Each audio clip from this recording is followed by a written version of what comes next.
What is a committee letter? What is a committee letter? Well, it's not a typical recommendation. The official phrase is a committee letter of evaluation. It's a short biography of a student who's applying to medical school, dental school, optometry, podiatry, veterinary school. What it does is it puts the student's application in perspective. Because when a student applies, they're submitting a lot of material to an admissions committee. They're submitting all their grades, their test scores, they're filling out a primary application that's probably more than 10 pages long, they're filling out secondary applications, they're writing an essay, and they're submitting letters of recommendation as well.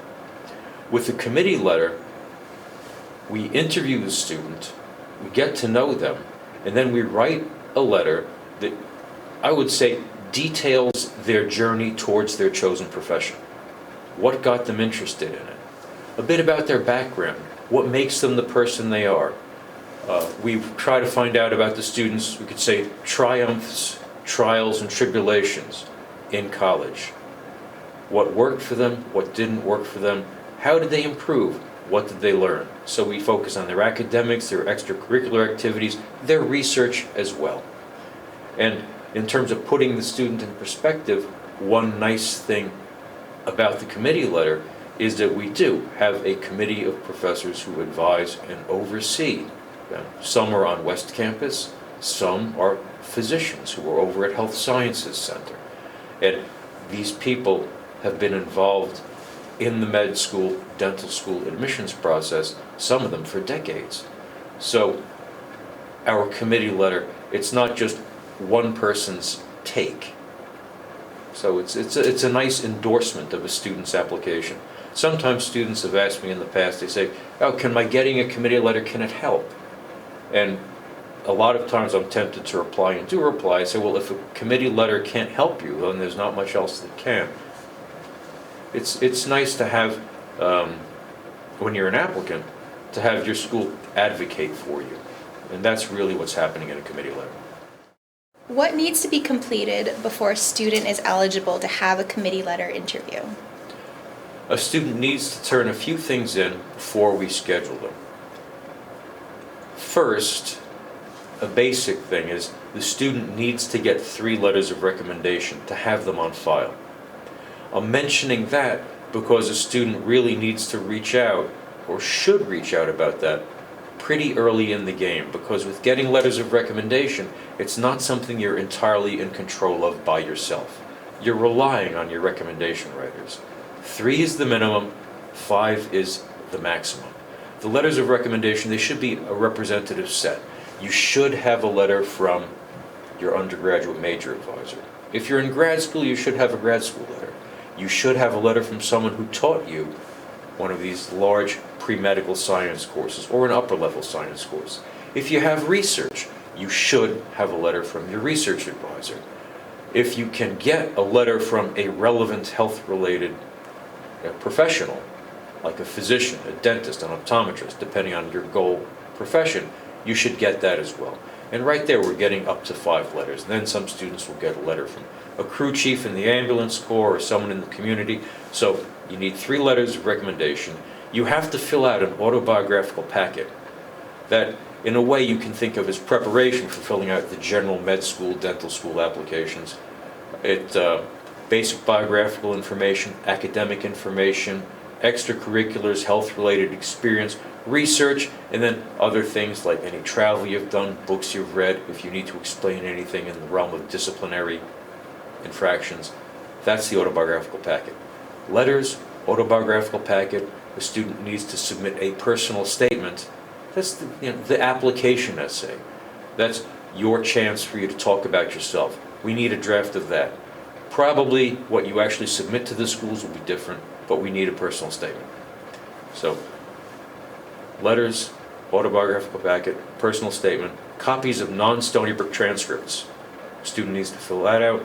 Also, a student needs to sign a disciplinary waiver because we run a disciplinary check. The schools require that. And then also a student needs to indicate whether or not they waive their right to see the committee letter. With all recommendations, a student can say, I want the letter to be confidential, meaning that I can't go back and look at it, or it's non-confidential, meaning that I can go back and look at it. And that could be a topic for a whole other video. But those are the things that a student needs to turn in. One thing that a student does not need to turn in, and I'm mentioning it because it's significant, is you don't have to have an admissions test score to get interviewed. So we can interview you before you take your admissions test. How long after the interview does a committee letter get finalized? To finalize a committee letter, we need an admissions test score. So if a student gets an interview with us and they have an admissions test score in, then the draft will go in to be finalized right away.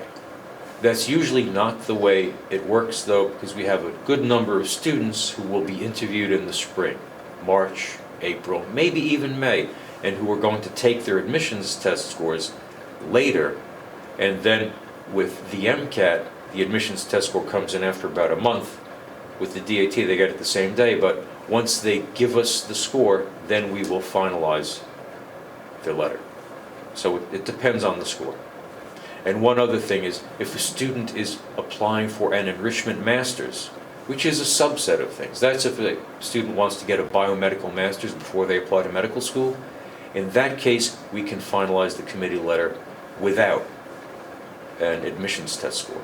But in most cases, when the letter goes in for finalizing, depends on our getting the admissions test score. And once we get the admissions test score, usually it's going to be like 2 or 3 weeks until the letter's finalized. When does the committee send the committee letter to schools? When we send the letter to schools, it depends on 2 things. This might sound quibbling, but in a way, in most cases, we don't actually send the letter to schools anymore. They get uploaded to these big application portals. Like there's one for USMD, there's one for DO schools, there's one for dental schools, one for optometry schools, one for veterinary schools, one for podiatry schools, and we upload the student's committee letter to those portals, and then the med schools download it. If a student's applying like to a foreign medical school, there we'll send it directly. But we usually begin uploading around the 3rd week of June. And that's because that's when the application portals, most of them, are open, and they've been accepting applications, and they've been processing applications, and applications are getting ready to get sent out, to be downloaded, we could say, by the individual schools. So the earliest we begin uploading is in June, and then what we do is we will upload as the letters are finalized, but also a student needs to make sure that they have given us the upload information. And that could be, they might send us a PDF. Hopefully, the student will release their application information to us, so that we can see like their name, if they have the test score in yet, and then we have all this information so we can just upload the letter directly to the portal. And that's pretty much the way it goes. One other thing, though, is sometimes a student might be waiting for a crucial recommendation that's not in yet.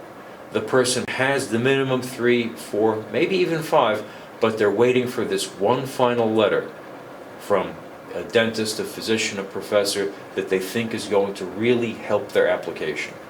In that case, if the student tells us to hang on and wait for that other letter, we will wait for that other letter. Because once we have uploaded the committee letter and the supporting letters, we attach up to 5 letters to the committee letter. Once we've uploaded it, we can't go back and upload more letters.